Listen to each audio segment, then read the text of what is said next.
দর্শক, রাষ্ট্রীয় অতিথি ভবন পদ্মায় আছেন আমাদের সহকর্মী আকবর হোসেন সুমন। আমরা সরাসরি চলে যাচ্ছি তার কাছে।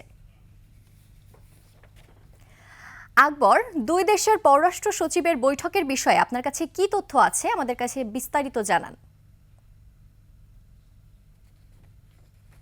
আমি এই মুহূর্তে রয়েছি রাষ্ট্রীয় অতিথি ভবন পদ্মার সামনে।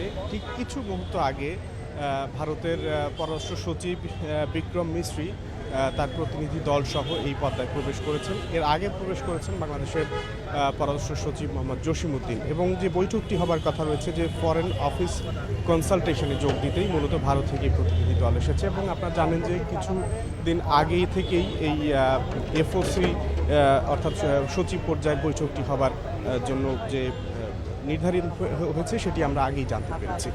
তো আজকে মূলত এই 11টায় ঠিক পদ্মায় এই বৈঠকটি শুরু হয়েছে। এবং যে সমস্ত বিষয় নিয়ে আলোচনা হতে পারে, আমরা যতটুকু জেনেছি যে কূটনৈতিক সম্পর্কের যে দৃশ্যমান অবনতি হয়েছে এবং উভয় দেশের যে রাজনৈতিক উত্তেজনার সৃষ্টি হয়েছে, সেই বিষয়গুলো নিয়ে মূলত এই সচিব পর্যায়ে আলোচনা হতে পারে। এবং ভারতের পররাষ্ট্র সচিব তিনি বাংলাদেশের প্রধান উপদেষ্টার সঙ্গে বৈঠক করবেন এবং পাশাপাশি পররাষ্ট্র উপদেষ্টা রয়েছেন তার সঙ্গে বৈঠক করবেন। এবং এই সমস্ত বৈঠকের মূল আলোচনার বিষয়বস্তু নিয়ে বিকেলে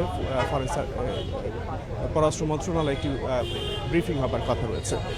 তো ইতিমধ্যে যে বিষয়গুলো নিয়ে অর্থাৎ কিনা এই বৈঠককে কেন্দ্র করে যে প্রশ্নগুলো তৈরি হয়েছে, যে আসলে কী ধরনের আলোচনা হতে পারে বা কেনই বা এই আলোচনা বা এই বৈঠকটি হতে যাচ্ছে। তো সেক্ষেত্রে আপনারা জানেন যে গত 5 আগস্ট সরকার পতনের পরে যে নতুন সরকার গঠন হয়েছে এবং সেই সরকারের কে বাস্তবতা মেনে নেওয়ার জন্যেও অনেক রকমের পরিবেশ তৈরি হয়েছে।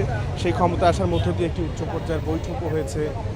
সেই বৈঠকগুলোতে বিভিন্ন রাষ্ট্রের সমর্থন আদায় হয়েছে। কিন্তু ভারতের সঙ্গে আসলে সাম্প্রতিক বিভিন্ন ইস্যু নিয়ে যে টানাপোড়েন তৈরি হয়েছে, সেই বিষয়গুলো নিয়ে মূলত কিভাবে একটি সহনশীল পর্যায়ে যাওয়া যায়, একটি বন্ধুত্বপূর্ণ সম্পর্ক তৈরি করা যায় এবং প্রতিবেশী রাষ্ট্র হিসেবে যে সহযোগিতা অব্যাহত রাখা হয়েছে সেটি আসলে কিভাবে এগিয়ে নেওয়া যায়, এই সমস্ত বিষয়গুলো নিয়েই মূলত আজকের এই বৈঠক।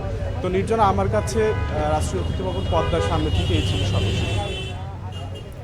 ধন্যবাদ আকবর হোসেন সুমন।